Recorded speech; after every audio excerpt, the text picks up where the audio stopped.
evening. Welcome to the YWCA Evanston North Shore's Unite Against Racism event.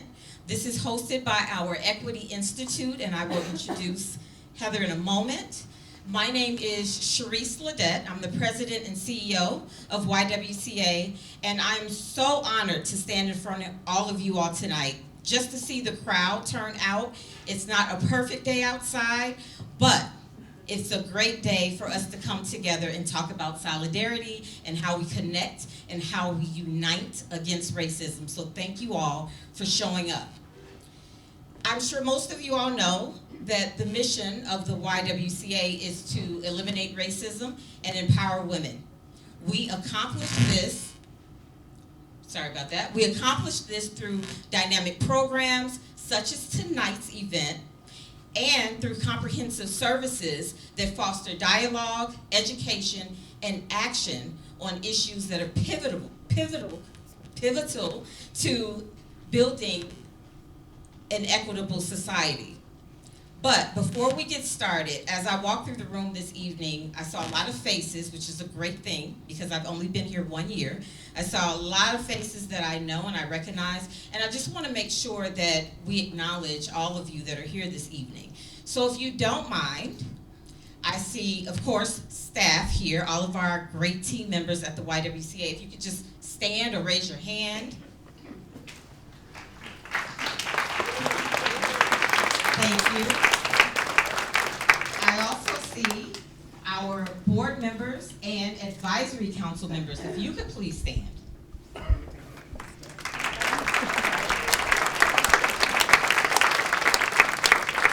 Thank you so much. Do we have any elected officials in the audience tonight? Just stand.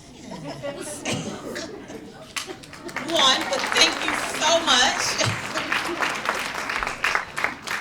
And of course, we'd like to say thank you to all of you, all of the residents of the North Shore area, organizations. We have so many organizations that partner with us that are in the room tonight. We truly appreciate your support as we are trying to do something a little different that has meaningful impact. And so we appreciate you sticking with us throughout all the years at YW as we rebrand ourselves and come back out anew.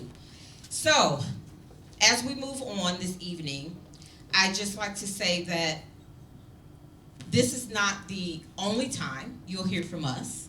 When it comes to equity, and of course Heather will talk more about this, when it comes to equity, we are trying to ensure that everything that we do internally and externally has an equity lens, and it's built on that foundation. And so our equity team, which right now is a person of one that's holding it down, she does a great job.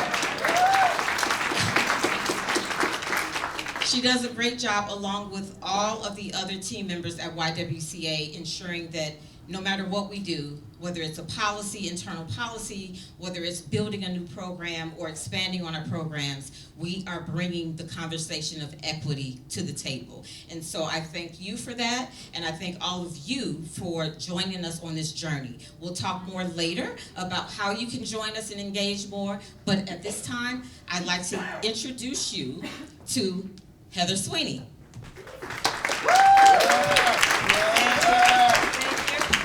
Everyone, it's so good to see a full house. And on that note, we are hiring a number of positions, so please help us pass the word. Never pass that, never miss it. I would love to have some coworkers.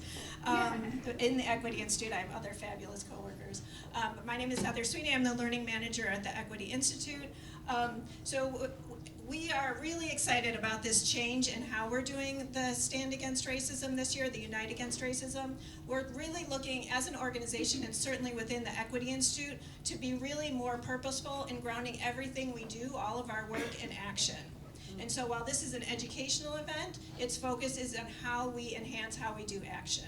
So we hope that you will be inspired by this and that it will change you, because we know every moment we're always changing. So we hope that you leave here a little changed. I'm very excited to announce and introduce Jessica. I first heard her speak at Oh, that's probably much better. At a Crossroads anti-racism event, and I was so moved, not only by her depth of knowledge, but she has such a deep political analysis and applies it so broadly and in a way that just made so much sense and was so easy to grasp and understand. So I'm very excited about our conversation. I hope you are too, and I'll pass it on. Thank you, Heather. You're going to hear me tonight at different times ask you to take a deep breath. So I'm going to ask you to take a deep breath. And then, I don't know what it was like to drive here. It took me an hour and 20 minutes. It took a lot of breathing to get here, a lot of spiritual practices enlisted in navigating Chicago traffic today. That is itself a discipline. And also, thank you to the YWCA for hosting this event.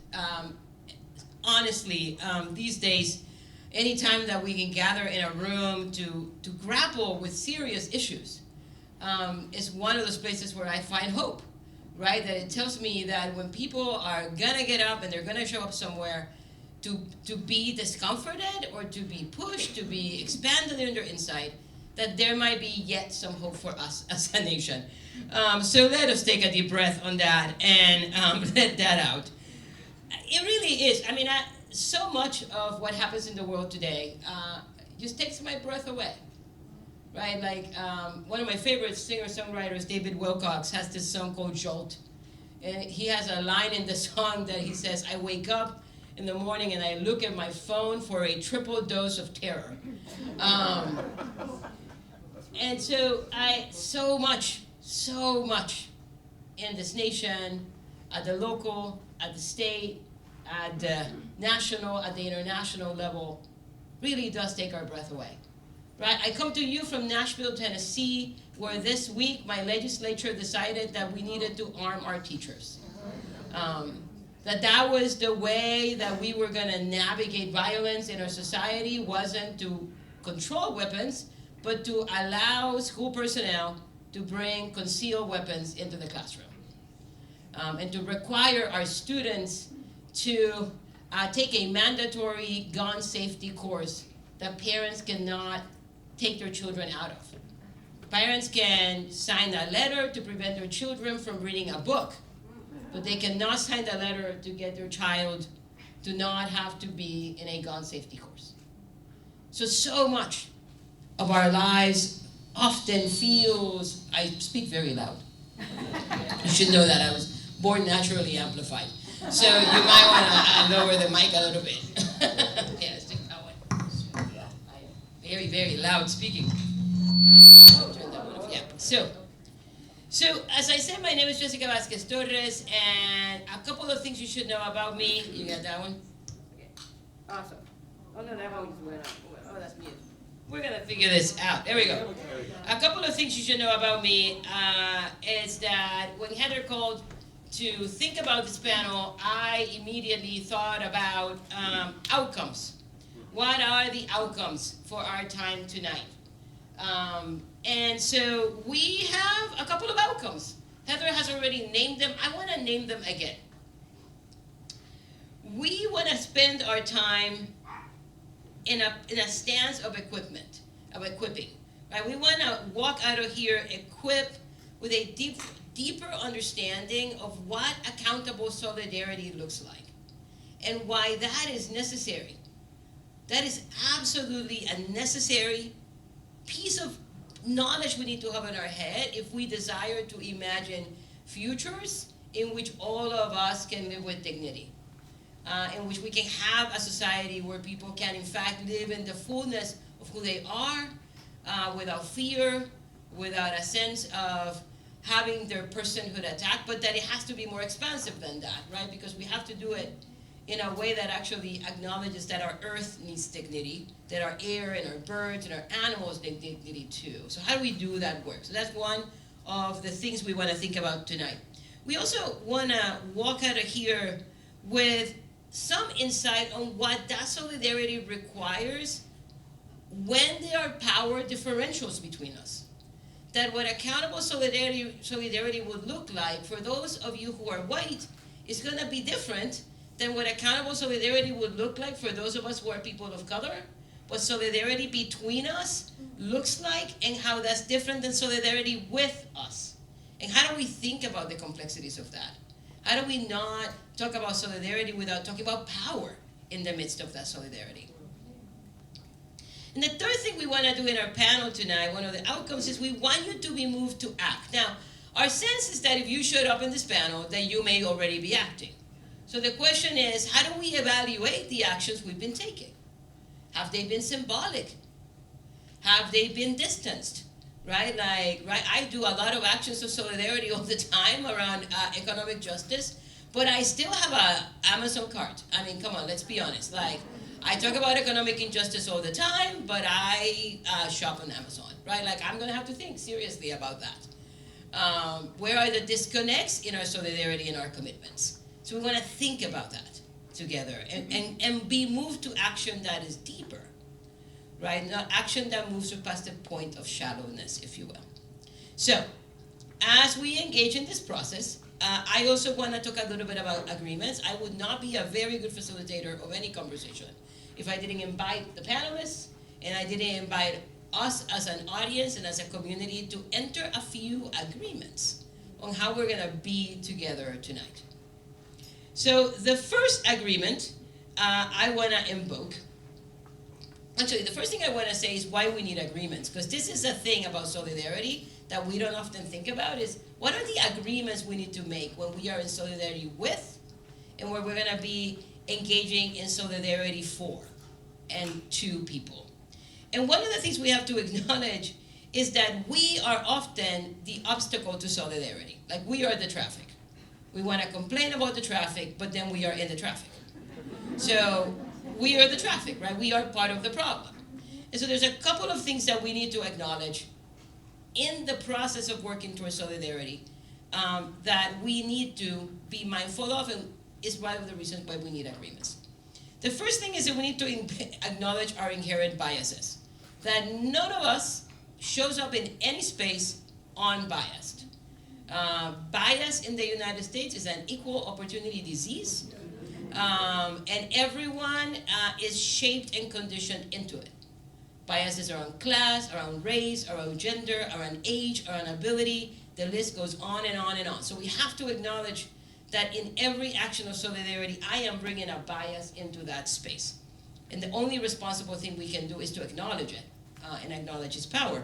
We need to also acknowledge that one of the things that gets in the way of solidarity is our ingrained belief that we have the right to be comfortable. That we have the right to be comfortable, and that we will protect that right to comfort at the expense of others, and that often the right to comfort we've committed ourselves into has us misinterpreting the actions of others as threats.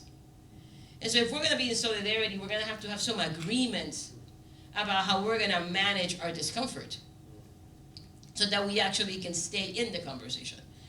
We need to think about a little bit of our conditioning that has passed down to us across generations, right? Some of us are conditioned to argue, to look for the whole in an argument, and to then dismiss everything that doesn't agree with us. How we're going to acknowledge the conditioning that we bring.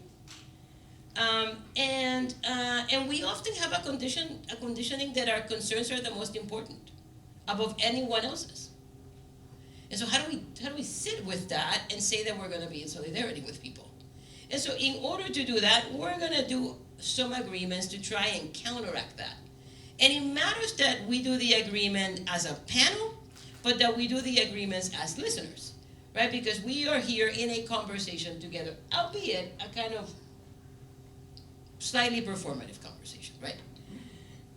We're not actually going to talk to you like at a coffee hour. Like we would never leave here. So we are kind of proxies to a conversation that you should be having with each other. So take this as a practice that you ought to use before you start the conversation with each other. Learn from us, if you will. The first principle that I want to invite us to commit to tonight, and this is the foundational principle, is that every single one of us is worthy of dignity, respect, by simply existing in the world. Which means we can have disagreements, and those disagreements do not give us the right to dismiss each other's reality and self and being. Second piece about our agreement then is that we adopt a stand to listen with curiosity as opposed to listen to debate and to defeat. Arguing is fun. I love it personally. It's just not productive. I'm gonna be honest with you. How do we recognize that and move purposely towards curiosity? Tonight I want to invite a panel and us and me to take a stance of responsibility, to acknowledge that we learn because we want to learn. So if I show up in a place not to learn, then I'm not going to learn anything. And so how do we assume a stand that says, I'm responsible for my learning, I'm responsible for the insights I gain, and I'm also responsible for the ways in which I impact others. So we will be responsible together for that, creating a space in which we can in fact hold each other and live in tension and learn together. We want to create an environment that allows us to hear and to learn from each other. How do we make room? And that means sitting with discomforting ideas, sitting with grappling, sitting with being pushed. And to ask yourselves not, why is Shauna pushing me? I'm going to pick on Shauna because I know them. Why is Shauna saying that personally to me? I feel personally attacked. Please, it's not about you. Right? So take a deep breath and lean into that place of discomfort. That is one of the ways in which we be responsible together. We're going to embrace ambiguity. There is no solidarity without ambiguity. And how are we going to lean into that? And how do we preserve the dignity of every person in this space? How do we commit to that preservation of a place in which we, in fact, can all, we all can lean in together into this conversation? So that's what I want to invite us to lean into. Does that make sense? Yes. Awesome. So take a deep breath with me and let it out. So I'm going to say a few more things. One of the things that Heather asked me to do was to set a context for this panel that we are calling Practicing Solidarity and Imagining New Futures. And what does it mean to create and to cultivate genuine connection? And also to explore what is it that gets in the way of that, right? And so what I want to do in a few minutes here, before our panelists introduce themselves, is to offer a pathway that emerges from the work that I do at Crossroads. Anti-Racism Organizing and Training is the organization I work for. And so what I want to suggest is I want to offer these as touchstones to contextualize the panel. So if at any time you're feeling like, I don't know why we're talking about that, I don't know what that's important, I want you to return to one of these touchstones. This is going to be your grounding place. So a couple of touchstones. One, it is impossible in the United States, given its history, a history of settler colonialism, of indigenous genocide, of ethnic cleansing, of displacement, of chattel slavery, of Jim Crow laws, of xenophobia, to talk about solidarity without talking about race and racism and its impact in everyday life. So we are going to talk about race and racism in this panel. It is the only way to talk about solidarity. Second touchstone, solidarity demands that we consider the intersections of racism with other structural forms of oppression. You cannot talk about solidarity and talk about solidarity around racial lines and then take away the fullness of people of color's realities. People of color come in all genders, all gender expressions, all abilities, all nationalities, and so if we're gonna, in all class statuses, so if we are gonna talk about how do we unite against racism, then we're gonna also have to talk about all of those other isms as well. So we are gonna have an intersectional conversation. Third touchstone, solidarity and futuring requires that we understand power. You cannot talk about solidarity if you do not have a power analysis to lean into. Otherwise, everything will be confusing. So we are going to talk about power. We're going to talk about power, how it operates in ways that keep us all invested in the humanizing ideologies, which means that we are going to talk about, even might say the word white supremacy. So take a deep breath, let it out. And what I want to say about white supremacy is that it is helpful, I find, when I suggest this to you. It's helpful to think about white supremacy not in terms of the actors of white supremacy or the extremists of white supremacy, of which there are. It helps to think about white supremacy in terms of a system of ideas. At Crossroads, we talk about it as a hive, H-I-V-E, a hive. And we talk about it as a hive that we built over time, that this nation built over time. And in that hive, there is capitalism, there is sexism, there is heterosexism, there is classism, there's xenophobia, there's Islamophobia, there's anti-Semitism. All of these things are locked into each other. And so we have to think about white supremacy as a system of ideas. And so we are going to talk inevitably about that system of ideas. And so if that makes you a little itchy, a little uncomfortable, I want you to breathe into that and to let it out. We're also going to talk about if you want to have solidarity, you have to talk about the logics that this thing creates, this white supremacy creates. And the logics that it creates that has us believing that it is impossible for me to be free if other people are free. And so it has us thinking that for me to be free, I gotta oppress other people. For me to be free, I gotta control other people. And that those logics are deadly. And so we wanna talk, if we're gonna talk about solidarity, we need to talk about those logics. And so, those are the touchstones that we have before us, right? And so, I want you to take a deep breath. And I want you to let it out. And so, we want to think about then the question of how do we build a liberated future where we can have actual relationships of accountability across lines of difference that allow us all to be free. That's what we want to talk about tonight. What does that look like in practice? And so, we're about to hear from our panel, but I have one little bit of instruction to give you as they begin. You should have received some cards when you entered, and those cards are for your questions. How we're going to do Q&A tonight is that you're going to write your questions as they come up to you on that card. When you have a question and your question is ready, raise your hand with your card, and a wonderful person from the YWCA is going to come get that card from you. And then we're going to start gathering all of those cards, and those cards are going to be thematically organized because we don't have time to take all of your questions. So we are going to organize the questions in themes that then the panel can comment on. Is that clear?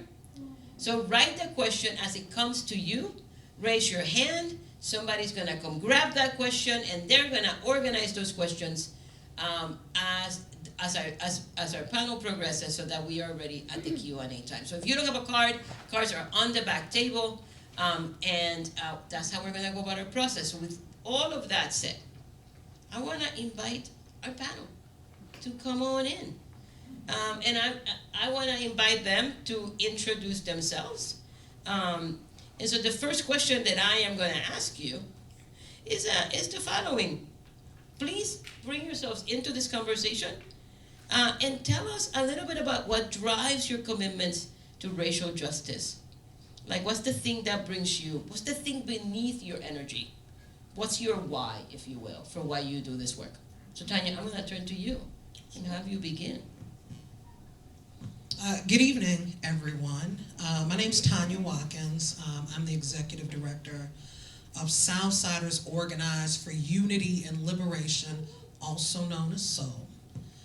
We are a Black-led, Black-centered, faith-based, power-building organization that works at the intersection of racial and economic justice in Chicago Southland. So I'm not gonna take a long time. The reason why I'm committed to this work is because I'm Black. I've been Black all of my life. And so that is what grounds me. What drives me is that I am Black, but I'm not Candace Owens Black, right? I understand all the things that folks have to navigate when they are othered. I think in addition to that, I work really hard to be deeply in touch with my own humanity. I think that white supremacy is a disease that starts with an idea that becomes destructive and violent when it's not checked or talked about. And in my humanity, I want to actively participate in the process of honoring the humanity of other people. I want everyone that I'm in community with to be having a human fucking experience just like me. Thank you. You just did it for us. Thanks for your solidarity. We take a deep breath and we'll let it out. Yeah. My name is Shauna Bowman. I use they, them pronouns. I am the pastor at Friendship Presbyterian Church and the executive director of Friendship Community Place, and I'm grateful to call your new friend, but just to be really grateful to be also in partnership with the both of you in different ways in the world, and to learn from both of you. When I think about what, I really resonate with what you said from white supremacy as a disease perspective. I think I'm driven by two things that are true at the same time, which is that an awareness that we are able as human beings to create absolutely gorgeous spaces of collaboration and connection and power for the good of the universe, and we are simultaneously desperately also good at disconnecting and destruction and creating spaces of deep harm and brokenness. And I, with all of my, every cell of my being, want to move closer and closer and closer to the creation of what is beauty and good for all of us collectively. And so I think one of the things that means is addressing the poverty of whiteness.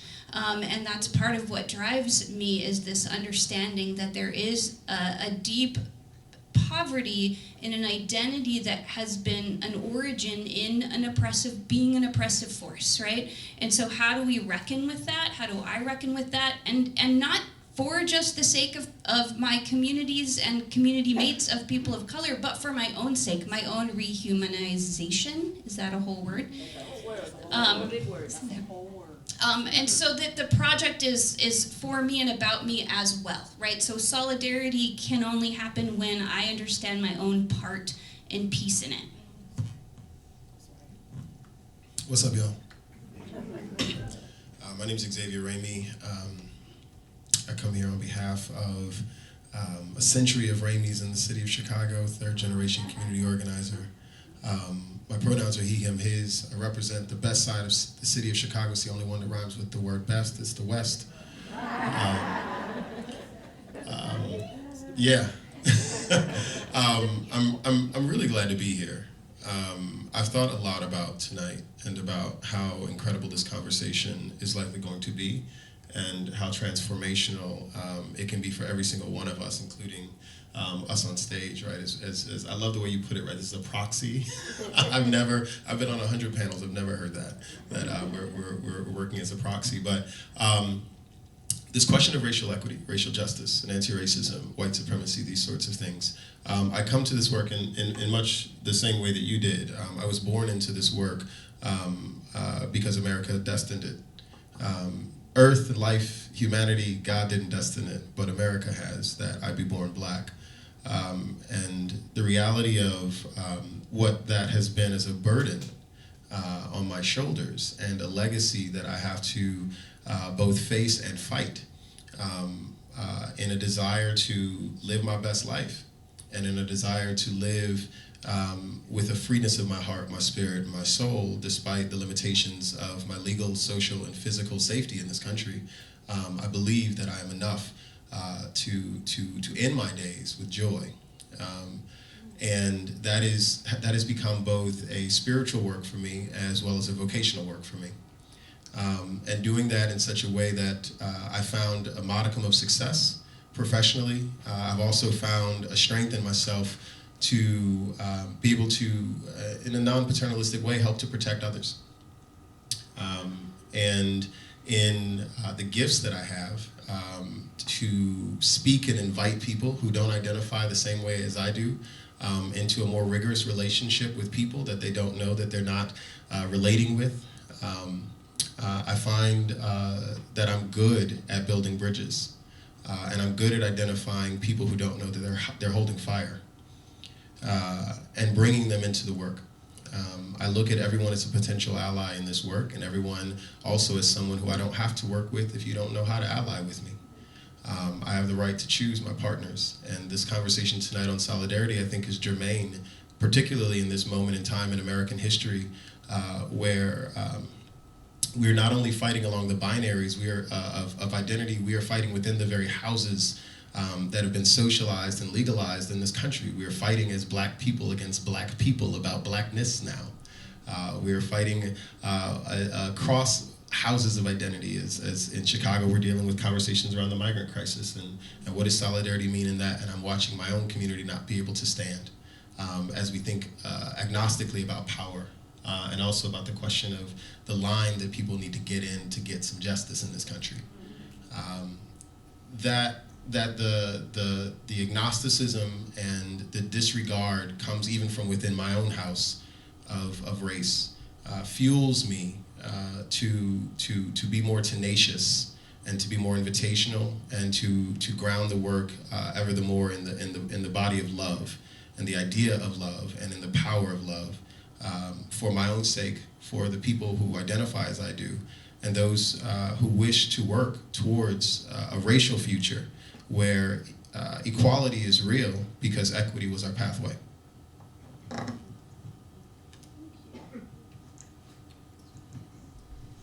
So this is a true story. You did not know this, Tanya, but whiteness is a disease is the first words I heard my spouse say that led me to believe that I needed to marry her. So I was sitting at the Blueberry Pancake House, and down there in Country Club. Oh, yeah. And I was sitting there 20 years ago, and I'm having lunch, and just met this person who said, yeah, whiteness is a disease. And I said to my friend, so what do you know about this person? Can I marry them? Yeah, there you go. That was my love language right there.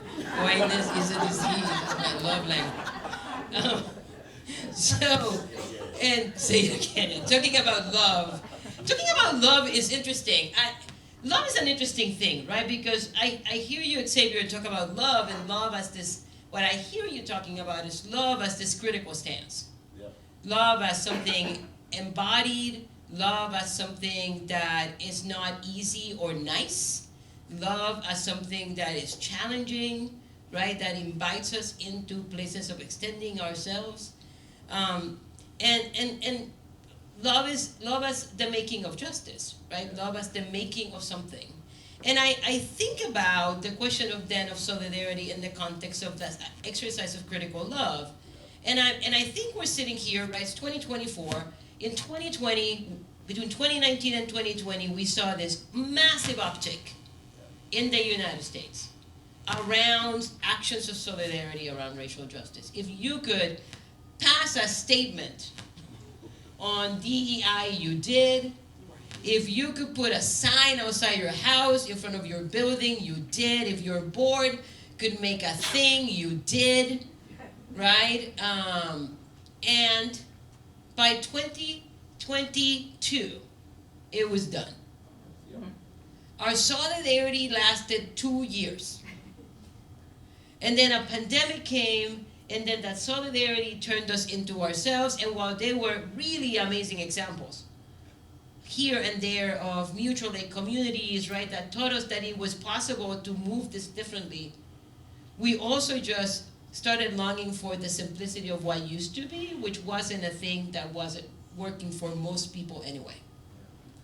So I think it matters to say that we're talking about solidarity here in this panel in 2024, post a pandemic that taught us that we needed to take care of ourselves only, that left us longing for some imagined past where things were simple. I don't know when that was. That has us exhausted because it's so hard and we're so tired. And now more than ever, we need this action, love, as justice to animate something different. So my question, and I'm going to turn this question to you, the question that I have for all three of you, and Xavier, if you could start, is what does accountable solidarity then look like?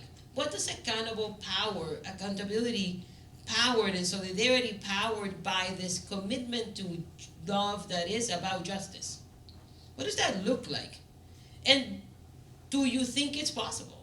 Like, do you think we are capable of it? Have you experienced it?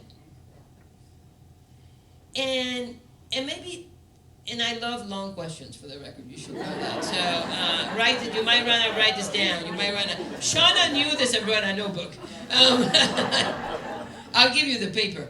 And the last question is, what made it, because I want to hear you, I want you to story these questions. What made it possible? Not just that you saw it, but what actually made it possible? Or what made it fall apart? Maybe it existed for 1 second and it lasted for 2 seconds and then it vanished. But what made it possible if you saw it? So that's the question. So I'm going to pass the question to you. You got me? Okay, that's what I thought. Yeah, that was working. Let's try this one. It's all.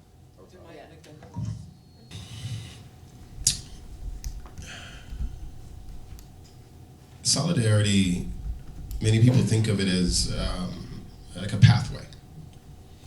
And I think of solidarity as a disposition.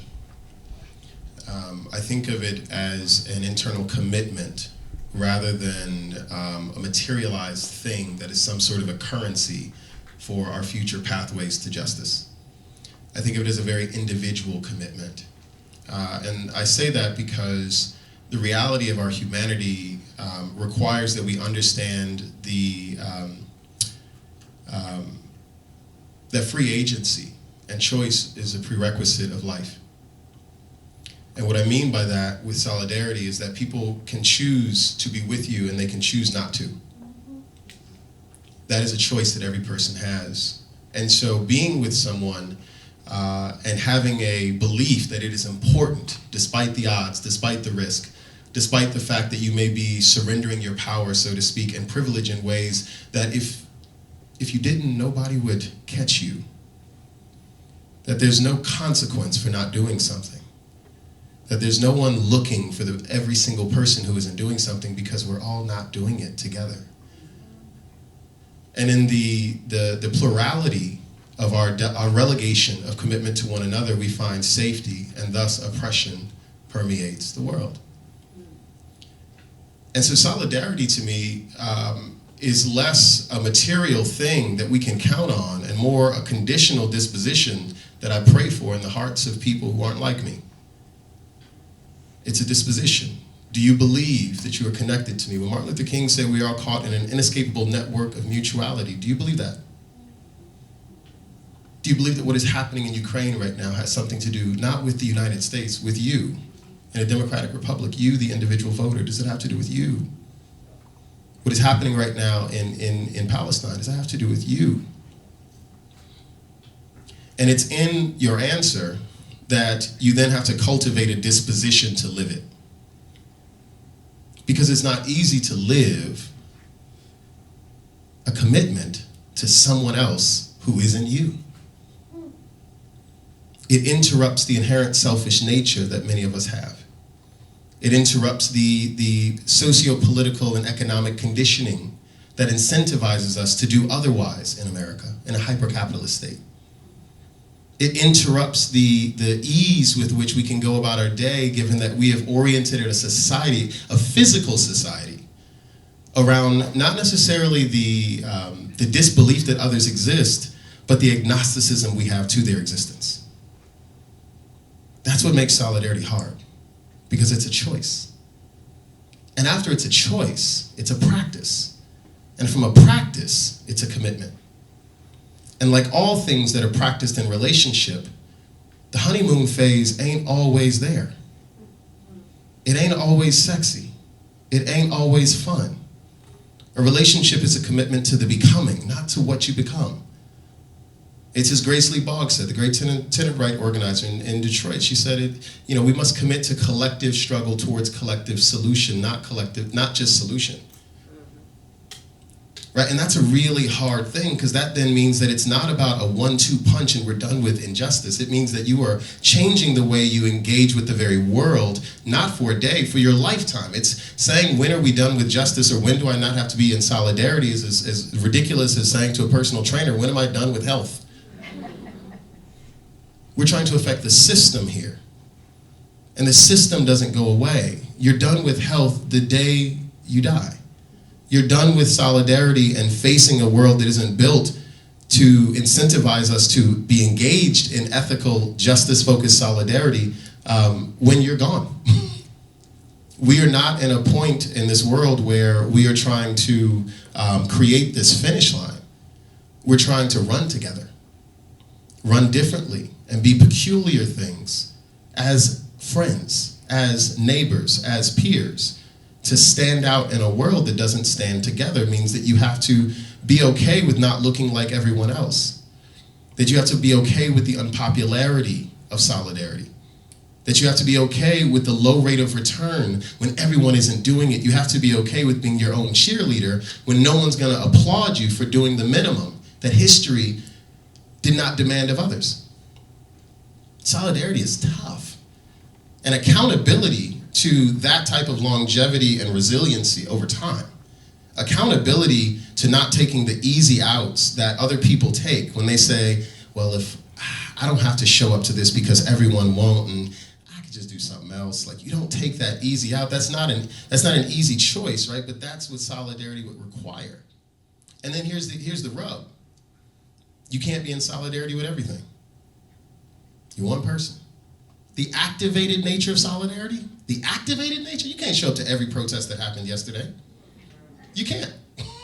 You can't. And in that comes the demands of the other person, the person who is marginalized and minoritized, to know that their help is coming. And that's a spiritual disposition, to believe that your help is coming, and to be resolved in that, and to find care in that, and to still work towards liberation. But the reality is that everyone can choose not to. And like we said, we were born black. We have to. And so I can't put all my hope in those who I hope will be in solidarity with me. I have to put it in the product of my continual daily labor towards my continual eventual freedom.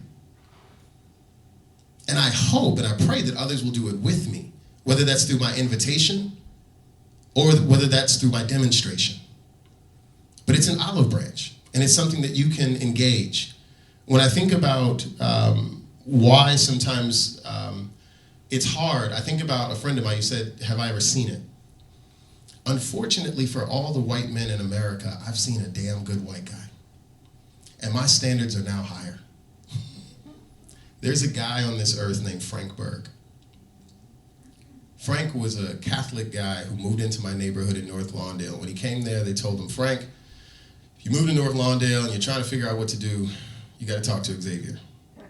I said, all right, they sent me another white guy. I was like the white guy whisperer. I would try to understand him, get him activated, all that. He showed up. We went to a little cafe. I told him he had a Republican haircut. We made crack a couple jokes. We become friends really quick. Frank, he was a Catholic worker, and I don't know if any of you know what that means, but he came from the Catholic worker tradition. And I didn't know what that meant when I met him. But watching this man, when we started the Let Us Breathe collective, if some of y'all may have heard of Freedom Square, years ago. So I'm a co-founder of the Let Us Breathe Collective. We started in 2014 when Mike Brown was killed in Ferguson, Missouri. We started driving tear gas masks and water supplies and such out to Ferguson to help alleviate some of the issues. Then we would bus and bring protesters back to Chicago to do teach-ins here in the city. And after that, the next year, we launched a 50-plus day sit-in outside the Chicago Police Department black site, where they've been torturing individuals, calling for its shutdown. It was a heck of a time trying to last 50 days. I'm looking at these young college students who are starting their sit-ins now, and I'm like, y'all, by the time you get to day 10, it gets really hard. Like, I hope you are listening to your elders. I hope you are allowing them to speed you up. But Frank showed up every single day. Frank didn't try to run out front. He would just hold the generator for the megaphone and pull it on the dolly. Frank opened up his house when we didn't have any sanitation opportunities at Freedom Square. There's no bathroom out in a parking lot outside of a police station. And he and the other Catholic workers, a house full of mostly only white folks, would take us in and they'd let our folks get showered up and cleared up, and we'd store stuff in the basement, and the police couldn't figure out how we were lasting out there so long. And it was because there was this Catholic worker house in North Lawndale called Emmaus House with a bunch of ridiculous, ambitious, in solidarity, mostly white folks who were caretaking for the operational components of our resistance. When we wanted to shut down the NFL draft town, when they came to Chicago and the big NFL draft came downtown, and we said we got to shut it down, they were the ones who were in the back of a U-Haul to distract the Chicago Police Department from a chain of black women who had chained themselves together to block Michigan Avenue. And we knew that they'd be looking at the black women, the black folks. And so the white folks blocked the streets to really shut down traffic on the main corridors. And then Frank was in this sort of referee outfit, and he said, "Hey, cops, look over there." And you see all the sisters had shut down the other thoroughfares. But they were willing to be the distraction for us. When we blocked and demanded that the city enforce a consent decree, Frank and his team were the ones who showed up at the Chicago Police board meetings with us every single month to shut that thing down. And they were the ones who always showed up for bail assistance. He had a full-time, he's an engineer. He had a full-time job doing something else. And it taught me the power of showing up. It taught me the power of him living in community. And it taught me that it's possible to make the choice to live your very life, live your every single day, while still living your own life. Not like the point of a person's life is not just, like I hope y'all, if you identify as white, I hope you don't think the point of your life is to just stand in solidarity with me as a black man. If you're a poet, you better go write. If you're a singer, go sing. But do it in ways that your ancestors didn't. Do it in ways that create freedoms and liberty and opportunity for me. Do it in ways that empower and bring in voices that don't look like you. Do it in a different way. That's what real solidarity is. And I've seen it. I've seen it and I've benefited from it. It's helped to get my friends through the night when they were in jail. It's helped to feed us. It's helped to clothe us. It's kept us safe. It's possible. Same question, right? Yeah. I think I want to answer by telling a story. So the congregation I pastor, Friendship Presbyterian Church, currently exists in Jefferson Park, so in the northwest side of the city of Chicago. And we are ground floor tenants of an affordable housing building in Jefferson Park. And it was a building that was proposed 7 years ago. My members of my congregation had already been on a bit of a journey to try to address and learn what were some of the root causes that were causing the housing crisis that we've now seen explode, but has always been present, right, in our city and in the Chicago area. And we heard that this affordable housing building was being proposed. And we had been doing some other organizing in our neighborhood, and we said, well, we should go out and support this affordable housing. It seemed like a no-brainer. Some of my church ladies made these adorable little quilted signs out of fabric that said "Home Sweet Home, come home to 5150."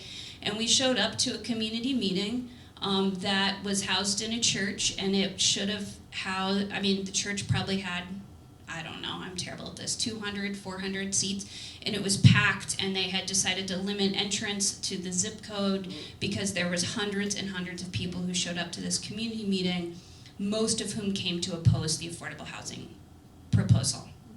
And we sort of stood and found, as you do, your people, the other what seemed like 20 people at this meeting who were there to support the proposal. And in that moment sort of found each other and formed what became known as the Neighbors for Affordable Housing Group.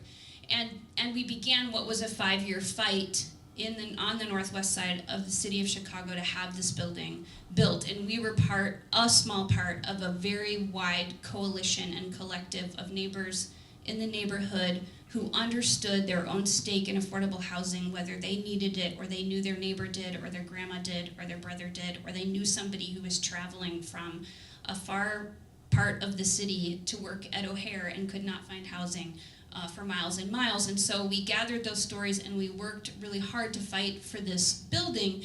And it was, for me, a really important moment of learning something about solidarity, but I'm telling you this because there are things that we didn't learn, right? In the last 2 years since we've been up and running, one of our guiding questions is constantly, what are we doing to people? Or what are we doing with people? Building on the phrase that comes to us from the disability rights community, nothing for us without us, right? Because one of the things that it's so easy to fall into, and this is particularly true in faith-based not-for-profits, in church work, in the work of not-for-profit, which is often aligned around this idea that we're here to help and save and fix someone or something. What we end up doing is rupturing deeply communities that we either helicopter into or we make lots of assumptions about and think that we have the tools that are needed or necessary, and often we do not. In fact, mostly we do not. What we have is very little understanding of the realities that communities are facing when we are not from them or a part of them or asking questions of solidarity. So even in this building that we worked so hard to make happen, the things that I have learned in the last 2 years as we have built relationships of solidarity with people who live in around the building, around things like housing choice, right? We fought for this building, we believed in it, it's a beautiful building, it absolutely is. There are people who live there who don't want to live there. It isn't their first choice. But they didn't get a choice, right? They were told by a case manager somewhere, it's this or nothing, right? And so it's this or the congregate shelter that you feel, and for good reason, completely unsafe in, right? It's this or it's the streets. And so I think for me, this question of solidarity is one of the continued deepening of the relationship and the continued asking of how are we with each other and how can we be really critical about our, especially in white institutions, where we create spaces where we're doing things to people, right? And so that's gotta be, I think, at the core of this question of accountability is who am I accountable to? Because all of our systems of accountability are built in a hierarchical fashion. In my role, who do I answer to? Who do I answer to? My board, my session, right? Oh, God. Oh, what a great, well, yeah, of course. It's not a trick question. The board. Who has the power to hire or fire me, right? Who has the power to decide my salary, right? So yes, also accountable to God. Thank you very much. Sometimes I have to be reminded I'm wearing a collar. And so I think part of, for us, is how do we build in systems of accountability that we take as seriously and that are as strong and that actually stop us in our tracks when we get feedback that says, you're doing this to me, right? Just an example recently, I was in conversation with one of my neighbors in the building, and her kid broke her microwave, which I have 3 children. I have replaced many of appliance, right? And what she shared with me is like, I'm responsible for this microwave. That makes sense. I've been a renter. Yep. The microwave costs $800. Why? Why? Right. Because when we design something for someone and do it to them, we think we might be doing a really lovely, kind thing by putting $800 microwaves in every unit, but then we tell the same people, you're responsible for this microwave, right? And that's not solidarity. That's actually putting somebody in a bind who now has to decide, do I work a double shift and drive Uber at night so that I can pay for this microwave when I could go get one for $70, right? And so how do we continue to move? And I mean that as a way of like telling on my own self. I'm very proud of this building that we fought for. And it's still imperfect because we keep doing things to people and not with them. And so if we mean what we say about solidarity, then the people for whom we think we're helping, or that we're coming alongside, or that we're creating space to flourish, should be in on every conversation, in every level of decision making, in every place and space, and where anybody's fate is getting decided should also be at the table.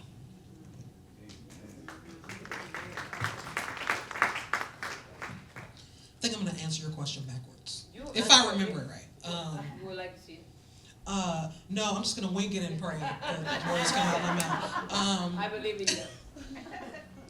So I think the greatest act of solidarity that I've experienced are actually the ones that I don't see.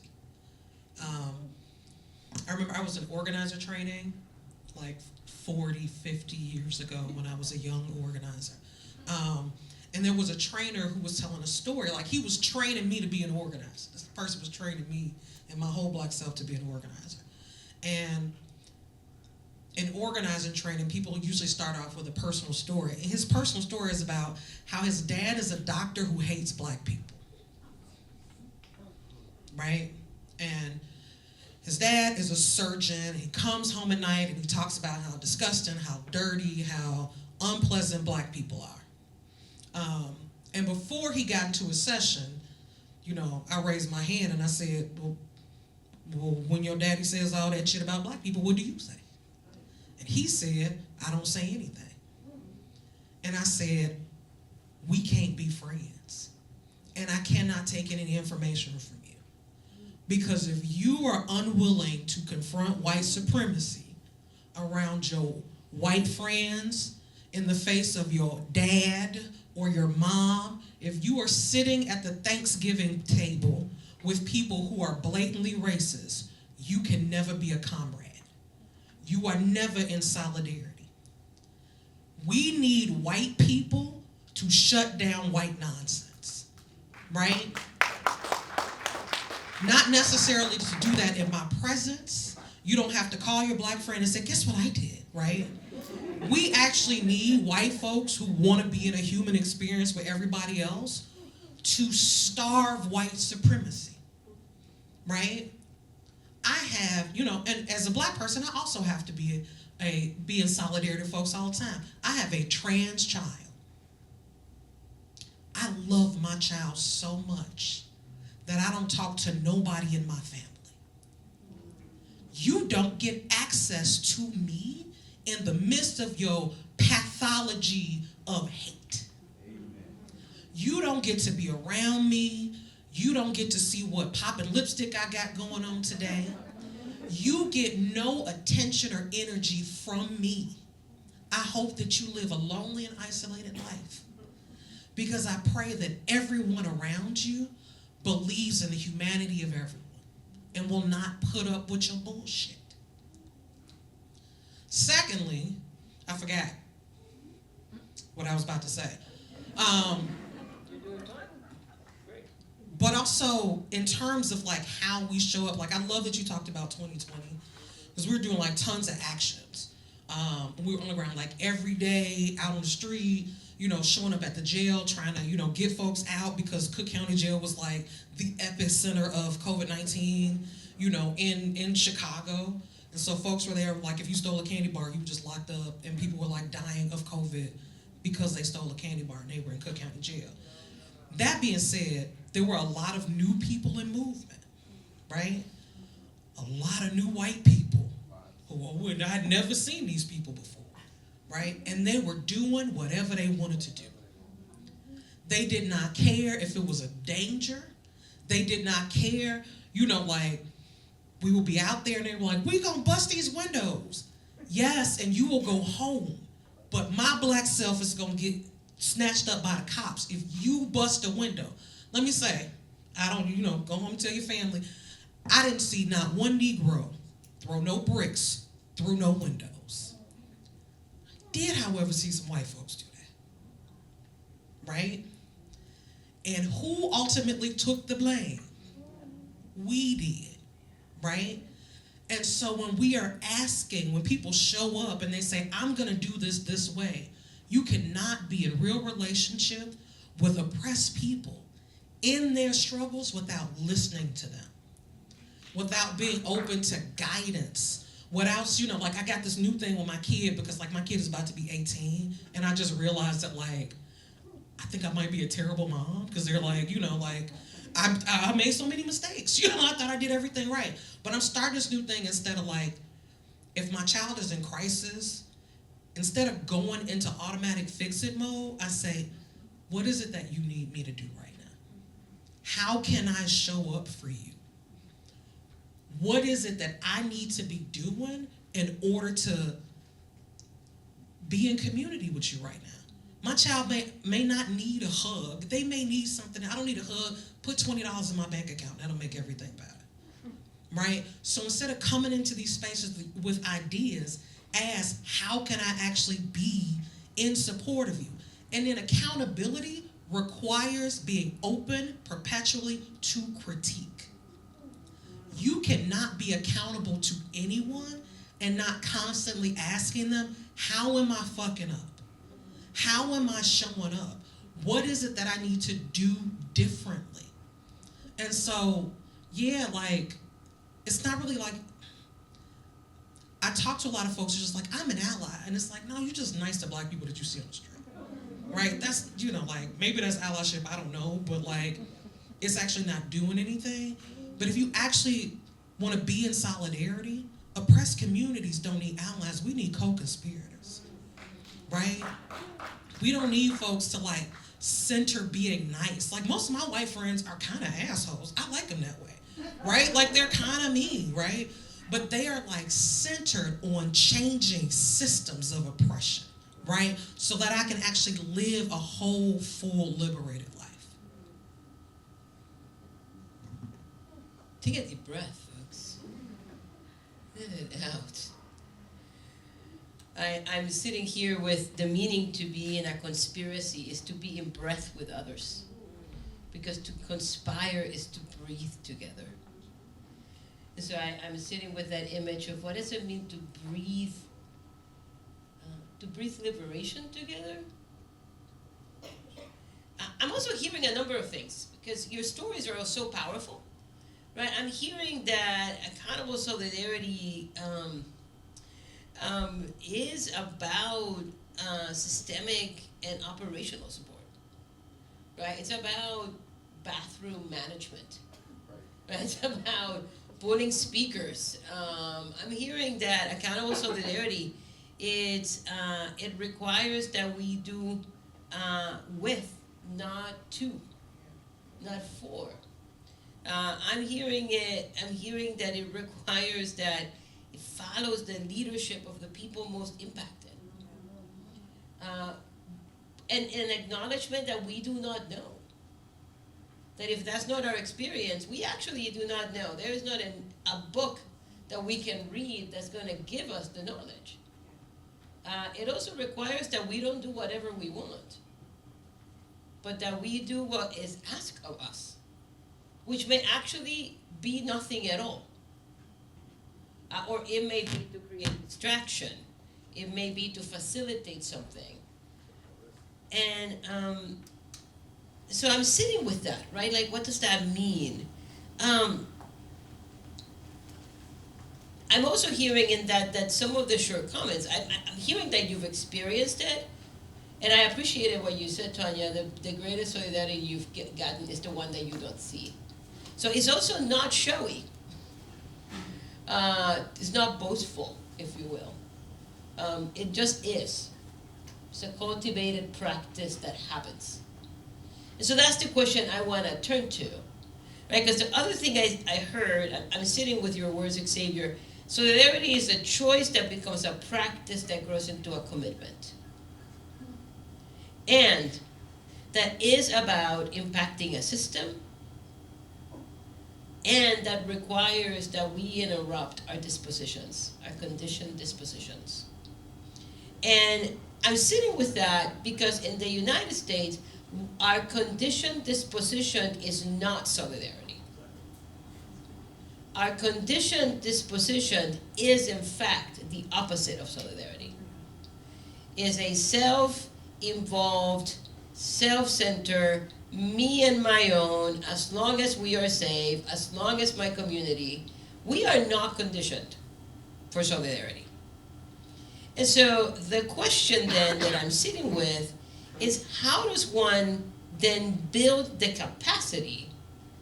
How does one interrupt the conditioned disposition that puts us away from solidarity? How does one build the discipline that moves us from choice to practice to commitment? And I'm asking that question, recognizing that that is a question that cannot just be answered theoretically, because what it means is going to be what that's going to be for you, Tanya, it's going to be different from Shauna, and it's going to be different from you, Xavier. So from the places that you sit in and the realities that you live in, and in the work that you do, what do you think is required to cultivate the discipline of solidarity? And so, Shauna, this time I'm going to invite you to.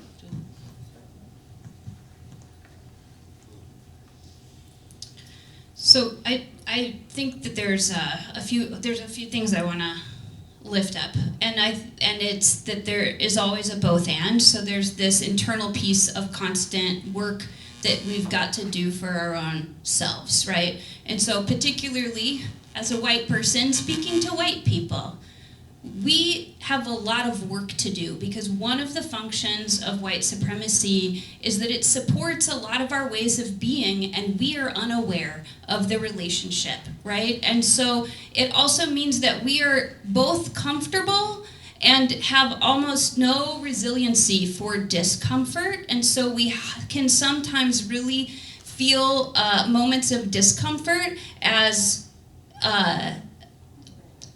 harder than they might really be, right? And so and I think the work around that is twofold. It's, how do I be increasingly self-inquiring and self-aware? How do I do the work of knowing my story? I say this among my own people. How do we get like this? And can I answer that for myself and as part of a collective? Which means that I have to identify with the reality that I'm part of a racial group of white people, and we got like this in a very particular way, right?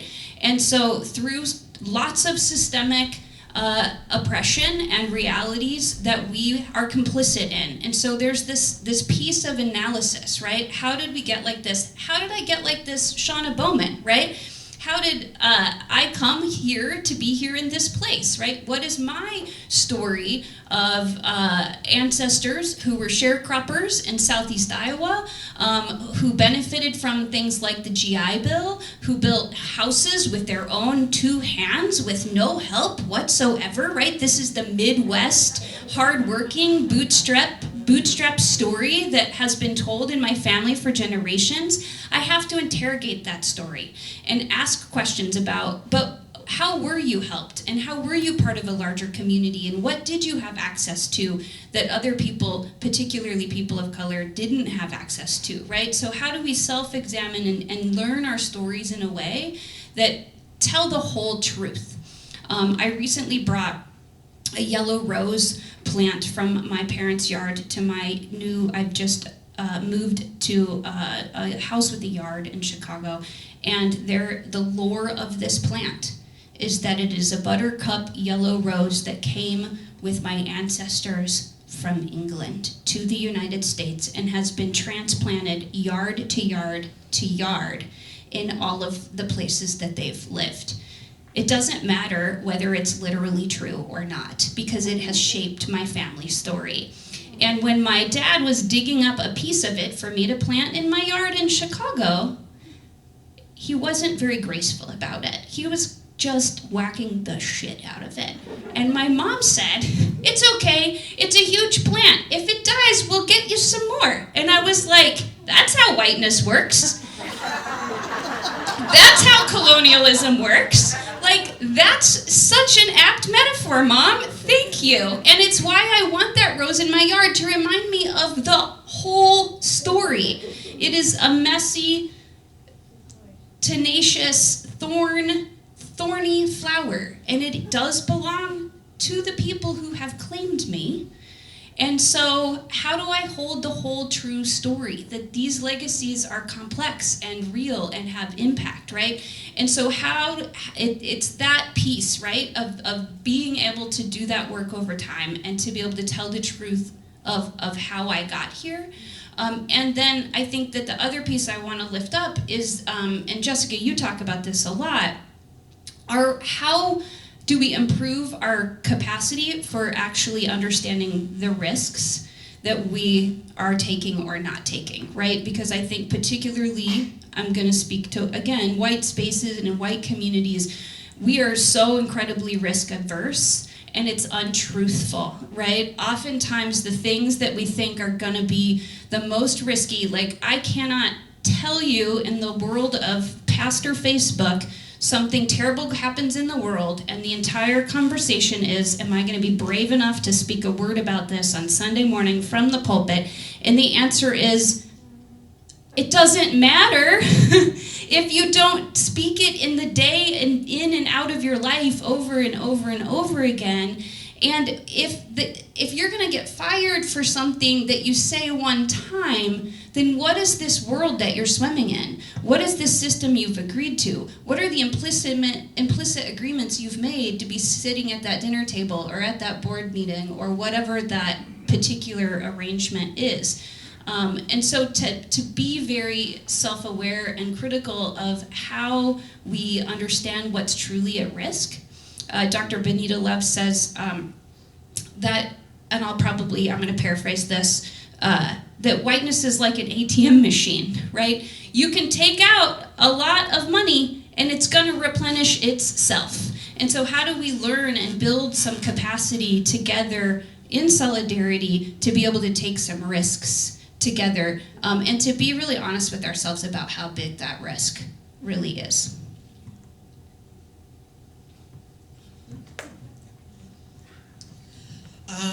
I think that capitalism has sort of hypnotized us to believe that being comfortable is thriving. I don't really know how people build resilience. People of color don't have a choice but to have it, right? I had to be resilient getting off the expressway. I looked around, I was just like, is this just a whole neighborhood full of white people? I was like, is it anybody? I was terrified just coming here. And I still walked in the door, right? I still have to confront these things. I still have to show up with my black self, sometimes talk to rooms full of white people that may not be as kind as this room is, thank goodness. But it was worth it to actually be in the space. But having said that, Pastor Bowman, when you first started talking the first question, you actually see yourself in this. And I think that is critical. White supremacy ain't working for most white people, right? The thing that capitalism has convinced you to believe that you need to be afraid of, which is just black people being able to live normal lives. They are already robbing you of your life right now and telling you that you are winning.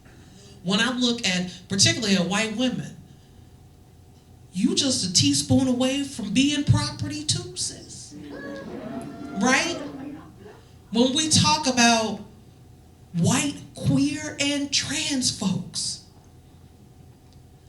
the violence that white supremacy breeds spills on to our trans siblings, to our queer sons, daughters, right? And as long as we allow this system to exist, we risk losing ourselves and people that we claim to love. So fighting against this, building the resiliency to fight for your own liberation is the only thing that actually makes sense. I unfortunately have to have conversations with like cis racist white men, and them motherfuckers is miserable. Their lives are terrible. Their wives are unhappy. Their children are in therapy. The only healthy life to live is an out loud one for liberation. Period. I want to make sure I get this question right. How do we cultivate the conditions for solidarity in ourselves or in others? In ourselves and in others. And with others, maybe. I'll start with myself. In 2004, I'm at DePaul University. I've declared that I'm going to be an economics major. Really excited about all that. Breezed through the first couple hundred level courses. Immediately, I'm a Leo, so I was like, I can go to 300 level now.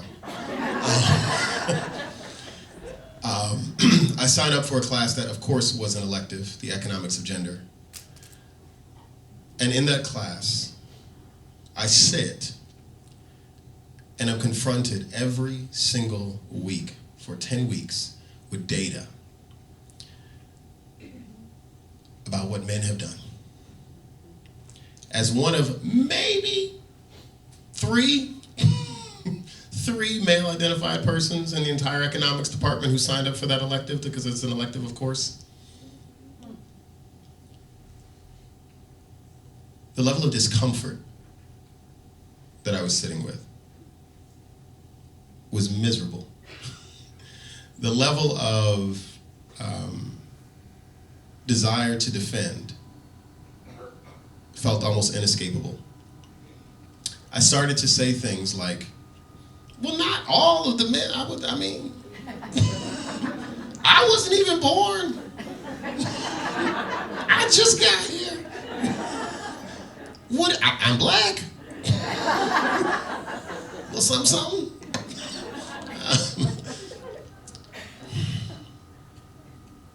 And there was the data. In my years of being an administrator of epiphanies for people who think they're temporarily inconvenienced millionaires called white folks, I've learned that the first step to cultivating the conditions for solidarity are to know that your first step is to stop looking out the window and to start to look in the mirror and to stand there until you can bear it. To live within the reality, within the truth of what you are, and to know that you are not just you, you are part of an us. One of the great fallacies and powers of white supremacy is to make people think that they're alone. It makes you think you're an individual in a world. One thing I remind white women about when they complain about white men is the only way you can make more white men is with a white woman. You're involved. It's your work too. One thing I remind from that experience in college, when I have to remind some of my black brothers who don't come into the space of justice work, of why there's a space for them, is the challenging conditions of seeing where our race creates a penalty in the world for us that can become a viciousness when it moves over to gender. Alice Walker didn't write The Color Purple because black men didn't have a role in the oppression and misogynoir of black women. She wrote it because we did. And the reality of that complexity and growing our ability to hold the inherent tensions that are always present where difference is present. Diversity is chaos. Y'all understand that, right? Diversity is absolute chaos. Imagine growing up with a worldview, growing up with beliefs, growing up with assumptions, creating economic and social conditions where those things are incentivized not to be challenged. And then all of a sudden there's a DEI strategy. And now people who are different start coming in and saying the world is different. And you say, you guys are making up words. You guys are making up data. You're using acronyms. Who cares about acronyms? You're a human being like me. You'll jump out of relationships of nuance and try to find shelter in the plural. Try to find shelter in a community that has never existed. And only exist as an escape tool from commitment. Solidarity and to cultivate the conditions for it in oneself require that you look at the mirror long enough to understand your part in what you see out the window and to be able to deal with your face because you live differently. And you have removed as much as possible your contributions to the horrors that are happening outside. And you have surrendered your right by privilege, your right. You have surrendered your right to the return on investment of participating in that. Though it may cost you what you know and what you want.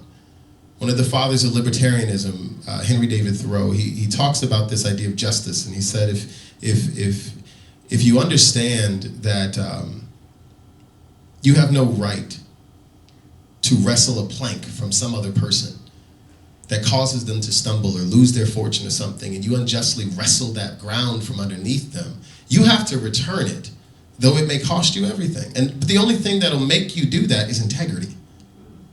Integrity. And more, that's not a word I even hear. Honor, it's not a word I hear very often. Courage, not a word I hear very often. There are entire words that are connected to a moral subjectivity that the philosophers would say doesn't exist because all morality is objective and these sorts of, there's an entire vocabulary that I think escapes a lot of people, but it's the vocabulary of community and what's required to maintain it. It requires that you see yourself as part of one. It requires that you see not only a responsibility to be your brother's keeper, so to speak, or to be a good neighbor, but to understand how systemically you can jump in and out of that requirement of community. Think about how we have diversity, equity, inclusion strategies, right? People are demanding this at work, and then they're going home and segregating their own cities. By choice. By choice. They'll go into work and demand the CEO to talk about supplier diversity, go home and have never spent money on the south side of Chicago. By choice. And there's no cops for that. There's no DEI council for your own household. And you can say it's for whatever, you want better schools. Who doesn't want better schools for their kids? But if you have the ability to step out of the commitment to struggle, and you zero out of that for whatever reason, just know you're choosing to let what's happening outside the window continue. And I wonder, when was the last time you looked in the mirror? To cultivate the conditions of solidarity externally, and so now I'm not talking about how do we change people's hearts and minds. What I'm talking about in cultivating the conditions for someone else, it requires a spiritual power for yourself. For me to be able to go into spaces with people who don't look like me, don't understand me, and I'm constantly teaching, and not be one of the African Americans who can rightfully say, it's not my job to teach white people about racism. I disagree with those people. I believe that it is the opportunity of any person who feels equipped as a teacher and is prepared to do so, to author the stories of those who may not have the resiliency or the power or the access to do so. And on behalf of them, it is my job. Because if some of y'all wrote the book on racism, I wouldn't read it. Black folks need to read that and write that. People of color need to write that. Our agency is required, but the problem of our participation in writing our stories is the reality that we have to endure exactly what you just said, walking into those types of rooms and having that experience and that almost inescapable demand for resiliency. That's the work. That's the work. But we do that because we want the future to be better, and we also want our current present to be better. But in order to create the conditions in someone else, I have to first be able to exorcise the desires that I have personally for things like revenge and to know the difference between justice and revenge. It requires that I cultivate a language of love and invitation. I remember talking to an African-American woman who was finishing her PhD, and she wanted to go into higher education and teach Africana and Black studies. And she wanted to do it at predominantly PWIs, predominantly white institutions. And I asked her, you're a teacher, and what do you love about little Black kids? She was like, oh, the swag, the confidence. I mean, they're just the resiliency, just the creativity, our people. And I'm just vibing with it. I'm like, come on, sis, say it. I said, okay, you're going into a PWI though. What do you love about white children? She just looked at me. She had not one word. And I said, would you ever want someone to teach your children who couldn't say one word about what they loved about them specifically? Couldn't name one thing good, one thing of potential. Can you not name one thing? She couldn't name one thing. And I said, why do you think that a heart like that should teach any child? Now, I know there's a lot of people that may disagree with me on that. But the reality is you're going to have to speak with love because the human will resist force. The human will resist force. You're going to have an invitation. You're going to have to speak with power. You're going to have to speak with authority. You're going to have to speak with Harriet up in you, as I think about every day. But you're also going to have to speak with the wisdom of Frederick. You're going to have to speak with love, unless you want to just create another system of anger, another system of vitriol, another system of revenge. I didn't used to even have the spirit like this. I got checked on stage when I was in your position as a panel moderator, and I had Miriam Cabo on the stage as a panelist, and she checked me on what I was saying about police. And she's like, Xavier, how, you talking all this police abolition, and you don't even prepare your heart to welcome them back in if they put down their guns. You think they're just going to go to some island? Are you preparing your heart to welcome these folks back in? And it was tough because you know what the rub on that one was? My brother at the time was superintendent of police. And so I had to go home every day. Let's talk about that table, right? I'm an outspoken police and prison abolitionist to this day. And there my brother is running the jail. When he finally retired, I saw that as a win for the movement. Retired early. But I say this because I wanted to love him. Because he was my brother. Because I knew he loved me. I had to force myself to find an invitation for a person who was not participating in the type of work that I would ever say is in solidarity with Black lives. I didn't have to take the disposition if I didn't want the relationship. I didn't have to take that disposition and fight within myself to prepare my heart for a work that would not create a society that was only the one I'm trying to get out of. And so I go back to that first question I asked you all. Do you think you're in relationship? And that your answer to that first question will then determine, how do you think we get free? And we can't get free if my pathway to your liberation, as you said, white supremacy ain't even helping white folks. As Baldwin said that. You got to be liberated from this stuff too. You're going to have to get off the juice. But you're not going to get off that juice if we start coming to the table of community with anger and resentment. And if we can't say the difference between justice and revenge, if we can't find it within ourselves, not to tolerate hate and bigotry, not to tolerate problematic statements and microaggressions and Black and brown folks having to deal with these things in front of folks because of we have some sort of a paternal understanding of white folks that they just don't know. No, there's accountability. There's a way to come in. But there's also a way to receive. And as I think about myself as a host, inviting others to a table of love. What is my disposition for hospitality for people who come into that house, though they may not come correct?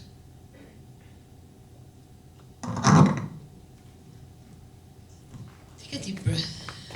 Let it out. Yeah, go ahead. We're about to turn to our Q&A, which is my cue to my Q&A people, wherever you are with your cues. But I want to sort of bring this to a kind of transition point. I heard, as you all were reflecting powerfully, I really want to underscore what you said, Tanya. There's no life that the only life worth living out loud is a life for liberation. Yeah. And what is that commitment look like to say that what we are living out loud for is liberation? And that will require getting off the juice. Gotta get off the juice. I'm gonna have to cancel my Amazon account. That would be my personal commitment. Wait till I tell my spouse. It's gonna be a crisis. I can feel it in myself. Take a breath. Take a breath. Thank you. Taking a deep breath on that one. Woo, Lord have mercy. I feel faint thinking about it. I'm also hearing that part of that discipline that we have to develop requires two things. It requires dismantling, but it also requires constructing, building, imagining. And it's not one or the other. That is both. The dismantling of story, of self, of facing in the mirror, of self-evaluation, of self-critique, and the imagination that is made possible, the solidarity that is made possible because we've done that dismantling work. And then I'm also hearing that is what then solidarity requires, this sense of profound fractal self-interest. That is the self-interest I have in myself, for my loved ones, for my people, for my community, but also a kind of collective self-interest, the self-interest of my community and why we need to be in this work. And then the last thing I heard is that then there are these practices that have to be developed. Risk assessment. I think that white supremacy creates risk confusion.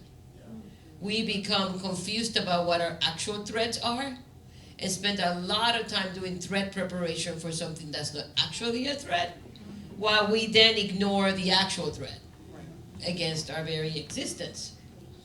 And I think I live in a place where we do a lot of fake threat and fake fear preparation, while having absolutely no health care, for example.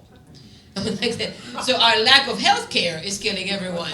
But let us be concerned about gay people and books, right? That's actually the deadly threat to our existence.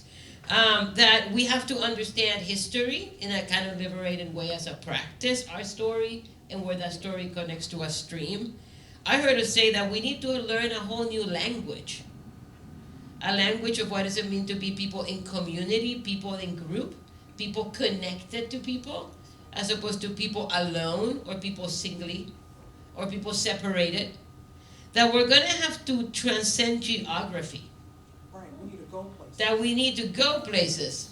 And in this city, that means real things, right? You gotta go south of the loop. You gotta go to the west side.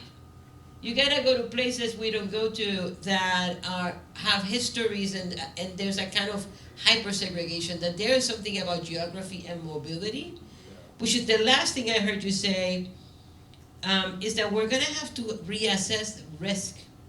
What is the actual thing we are at risk of? And what I'm sitting with is the sense that if we don't have solidarity, then what we are at risk of is that we are losing our humanity. That what's at risk is the fullness of who we are.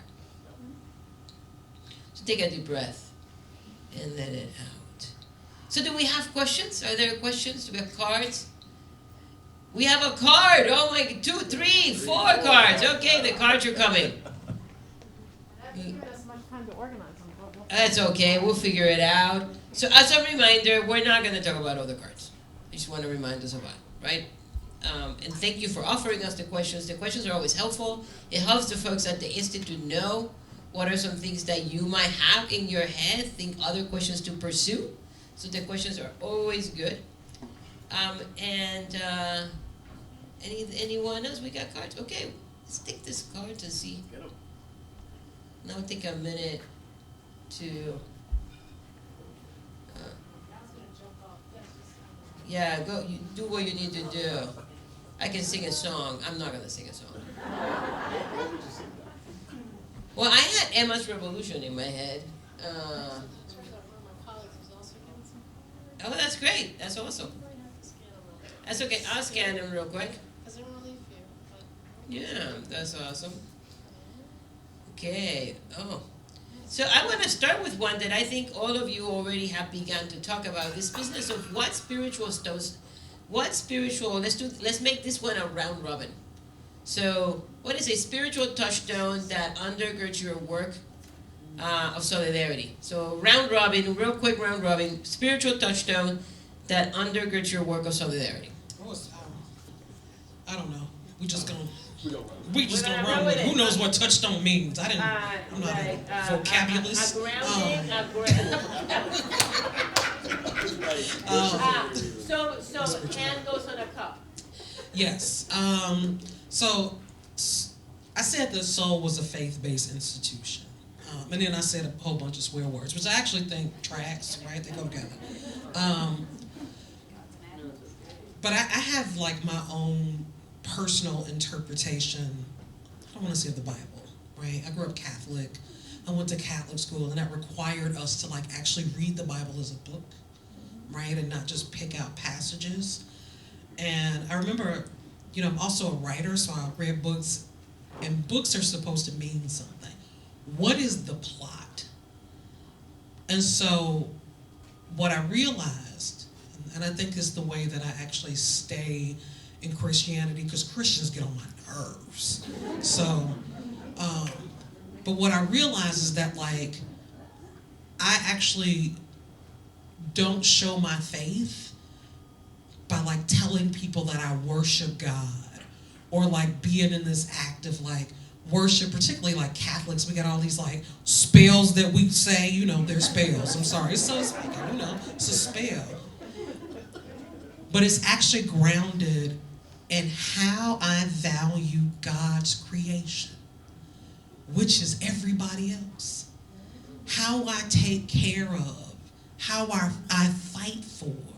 My abolitionism is deeply rooted in Christ. Jesus was an abolitionist, right? Who proclaimed freedom to the captives, right? They talked about how you center individuals in poverty. Donald Trump can't be a Christian. It is incongruent. Capitalism is incongruent with Christianity, period. Anybody that tells you otherwise did not read the book. And so I am deeply grounded in this work because I am called to love and fight for other human beings. Spiritual touchdown. Yeah, that's great. Yeah, that's a spiritual touchdown. Come on. You did great. Wisdom. Every time, wisdom is a spiritual touchstone for me. I spent my early 20s saying what justice was, demanding it, and I didn't really have a strong, the things I've said tonight, I didn't have a strong articulation of them, and I offered them up to you all because I've seen them as generative and rehabilitative ideas for my own journey to become resilient in the work of justice seeking. And what I've come to at this point, as I've considered, like, what is justice? Is justice freeing the captives, right? Like, release the folks outside of 26 in California, like, get them up out of there. Is justice what the victim says, right? In restorative practices, is justice a cage? Is justice a financial payout due to a settlement a judge ordered? Is justice saying, I'm sorry? Is justice acknowledgement without repentance? Is it reforming a system without acknowledging it hurt anyone? Right? What is justice? And these questions just kept multiplying. And eventually I had to zoom out and I had to ask myself the question, what answers something that just keeps multiplying? Because everyone seems to have a different definition and everyone seems to have a different orientation. But a lot of times when I ask people why they say what justice is to them, I hear their pain. I hear pain speaking. I hear them speaking about what they're afraid of. I hear fear speaking.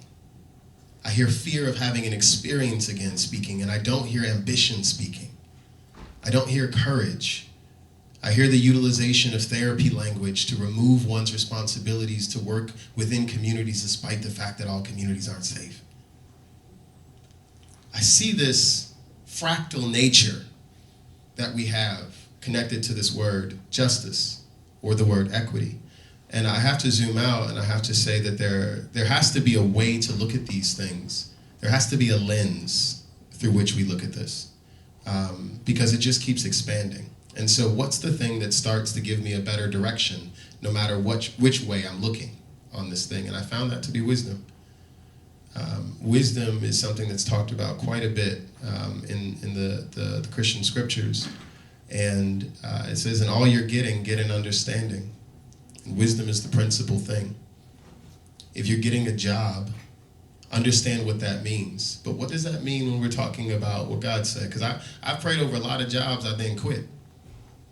I got jobs, told my parents, man, I got this job, I love this job. I've been praying for this job, and it was the worst job ever. I have a 100% failure rate with relationships. And I thought I was doing great every time. Right? What's the thing that breaks through that? Wisdom. Wisdom is zooming out and asking yourself, for me as a Christian, what does the Father say about this? What does God say about this? Because what I'm dealing with is not new. What I'm dealing with is not new, and in not considering my conditions to be strange, right? There's been subjugation for as long as there have been people. Capitalism, when we get into it, is not the first toxic economic model the world has known. It's an evolution from other ones. And so we can't just say that we have to fight the economic powers, when it's just the economic power of the day. If what worked for Moses worked for Joshua, does it work for me?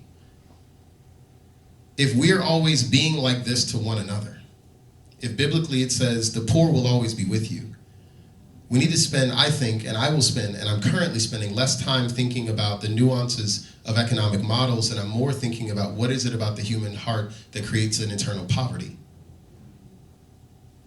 And if I can get to that and consider that, then I'll have not a solution in terms of fixing it. I've already stepped back from assuming I'm going to fix this because I see that no one has. What I'm going to do is I'm going to look at what am I given with the time I have and wisely utilize the resources and the gifts that I've been given. And in that, I'm able to live a more productive life without thrashing, without toil, without feeling like everyone's against me, without feeling like I'm less than, without feeling like my identity is in, not just saying that we shouldn't fight for liberation, but my identity is not in it. My identity is in the beautiful thing that was created on August 20th, 1985. A Leo was born into the world.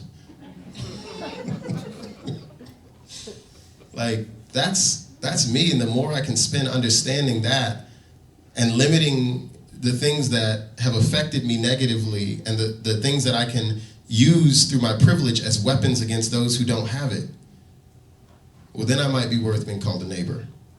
And I might be a safer coworker. And I might be a better man for it. But I have to consider, what does God say about this, given that we all keep crying about it, and we all keep getting hurt by it, and we all keep thrashing together about it, and we all keep being angry at each other about it. And we are not the first we that have done it.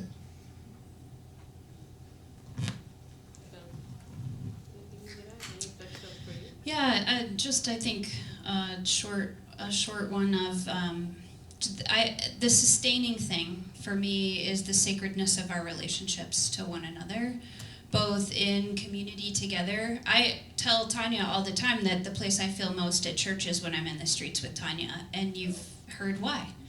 And so the interweaving of our relationships and the ways that those ground us, and the ones that have become before me, when I think about ancestors like the ones that you've named, our biblical ancestors, but also ancestors and mentors and teachers that have grounded us and shaped our thinking. I just caught Anne's face in the audience, and Anne is who first gave me language to understand the poverty of whiteness. And it changed me forever. Forever.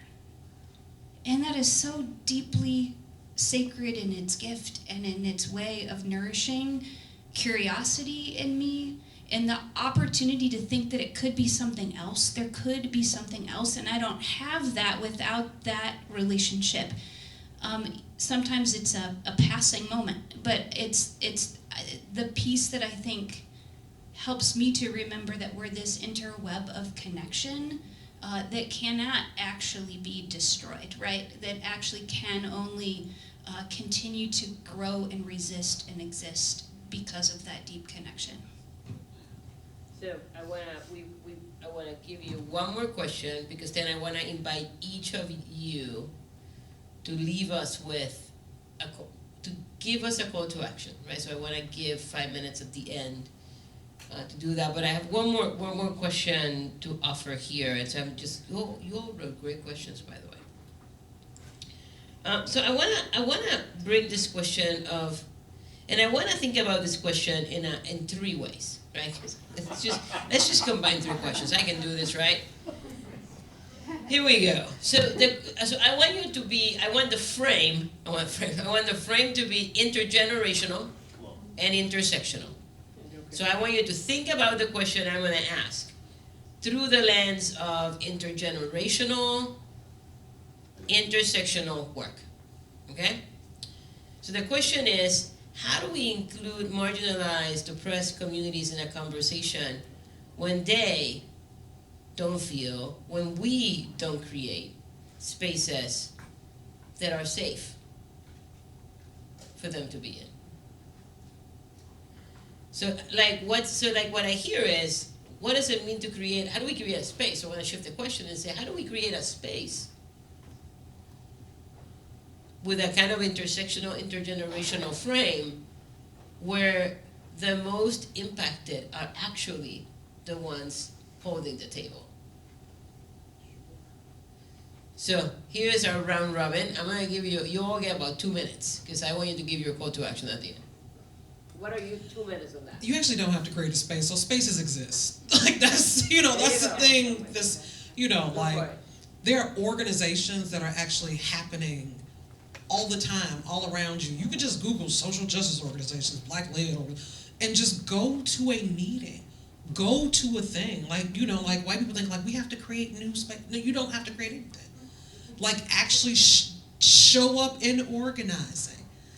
Even some of the meetings are even on Zoom, right?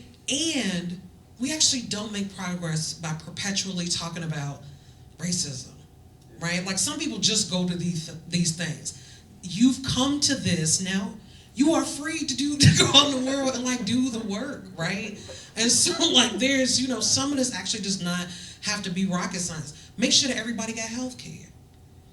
Make sure that women have reproductive rights. Make sure that the people in Wesley Apartments up the street ain't getting put out their houses, right? If you actually want to be in solidarity, you can do the work. It's really easy. Just go to an Evanston City Council meeting and say, why the hell are you displacing these elderly Black folks? And you have done the work. And so organizing is happening all around you. If you go to a meeting and you see a group of angry folks, angry oppressed folks, talk to them. Say, can I come over your house and come to your thing? The party where you talking about being mad? That's actually happening. Organizations like Soul, we meet every Saturday. If you want to drive to the South Side, come be in community with us. These conversations will come up. You actually don't need I don't know, like an invitation to the cookout or somebody to give you a black card. None of that. Just do the work. You are as equipped, as intelligent, as badass as you need to be in the work right now.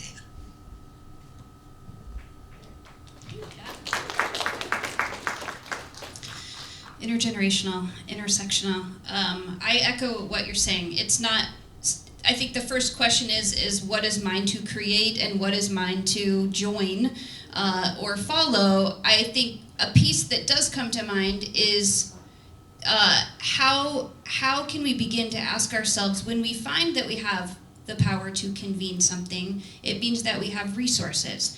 How do we move those resources out of our hands into the hands of the folks most impacted, or stop applying so many strings to the resources, right? So just give your money away.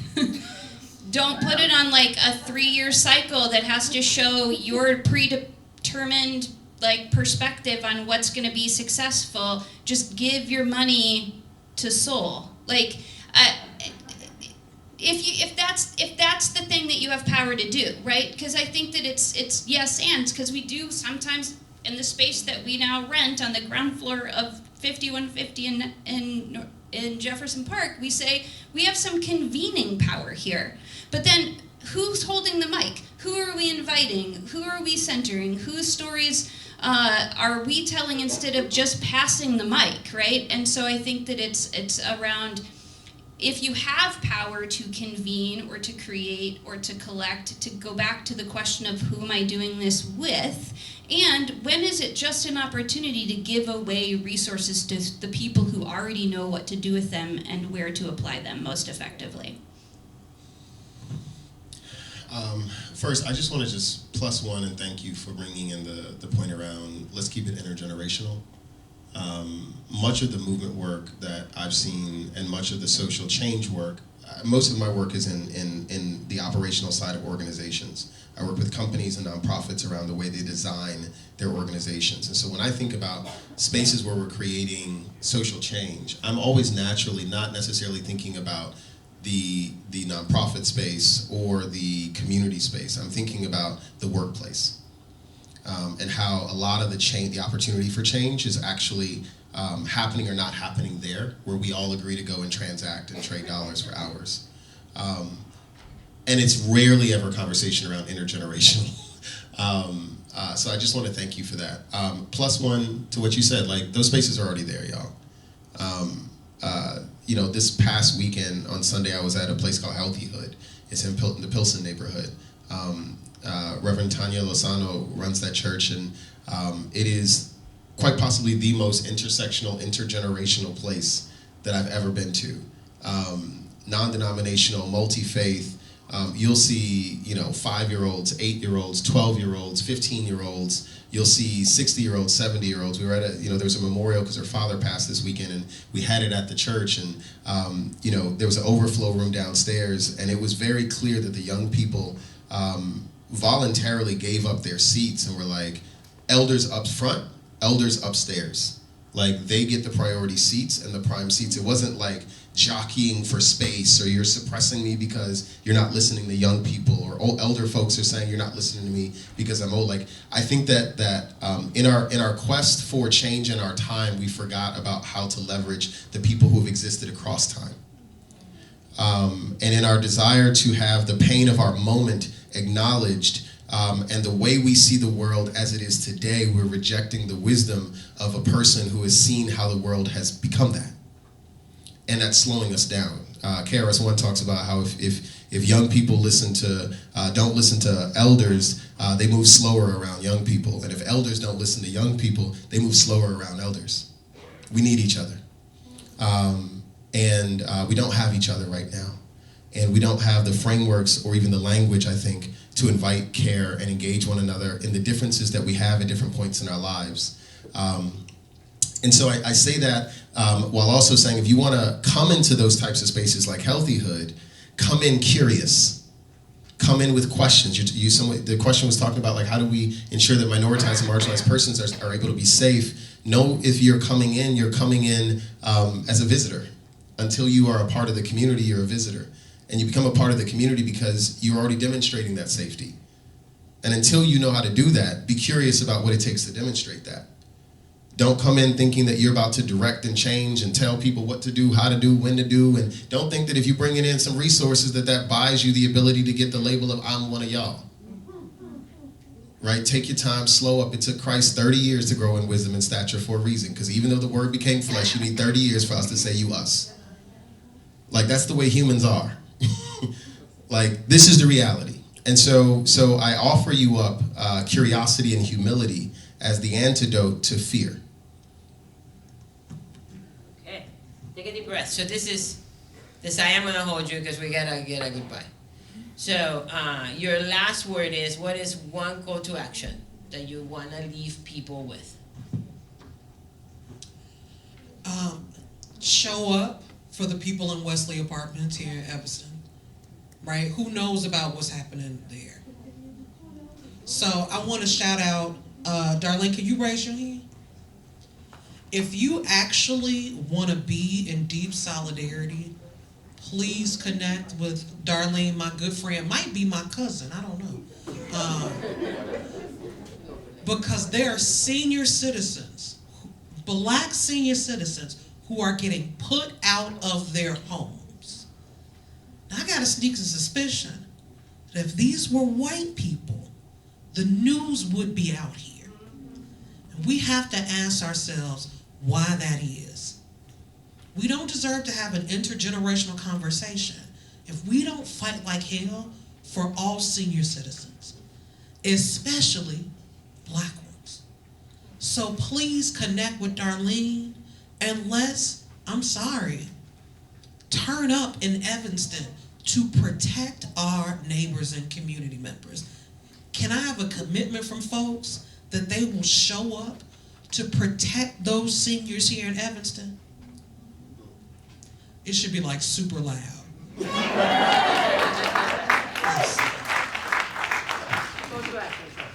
I mean, echoing that and that get involved locally, right? Like this is not, I think that the danger sometimes of creating a panel is that it still feels far away, or that it's happening where you live, and it's happening, the opportunities are here. So I really want to echo what Tanya said. Talk to Darlene. Talk to William, who lives at Wesley. Find out what folks' stories are, what experiences the people around you are having, and follow their lead. My call to action is a personal one, and it's that when you all think about coming into spaces, and especially spaces where the progressives are at, the liberals are at, the we agree, that we're the crowd, we're the choir. You know, we've said a lot of things from this stage that I don't think I could say in certain parts of South Carolina. But the reality of my personal experience after 20 years of being in social impact spaces, and as I get older and older and older, is I don't see a lot of Black men. I don't. I buried 4 of them last year. And increasingly it hurts. I feel like we're building a world without grandfathers. I don't see many 70-year-old Black men. There weren't any in my family. All the men of the past generations of my family, my father's generation is all gone, my grandfather's generation is all gone, and I'm 38. My life expectancy when I was born was 56. And in the complexity of our desires for collective liberation, I deeply feel that, as James Baldwin said to a crowd of white people, Black people are not just dark-skinned white folks. Black men are not just dark-skinned white men. And we have a certain nuance and complexity that I think is worth engaging with curiosity and the same level of tenacity. As we talk about, it's not zero-sum. We do need to be curious. The same way that I say to Black churches that get annoyed, I know I annoy them because I say the reason why y'all don't got no young people in here is because every time they come in, you're yelling at them. In most of the movement spaces I've been in, there's hardly any Black men. And I offer that same question of curiosity. Why aren't they there? Because we exist. We absolutely exist.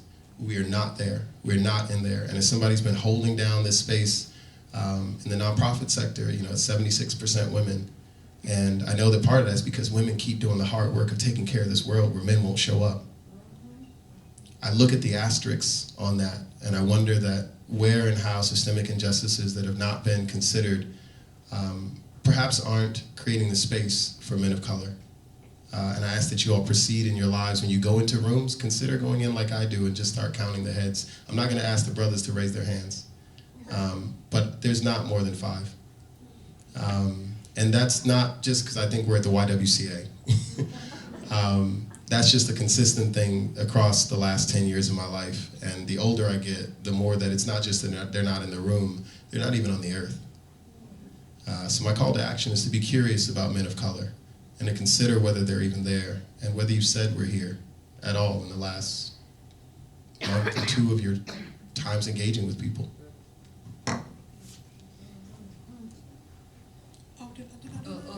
Yeah, you do. Take a deep breath, folks.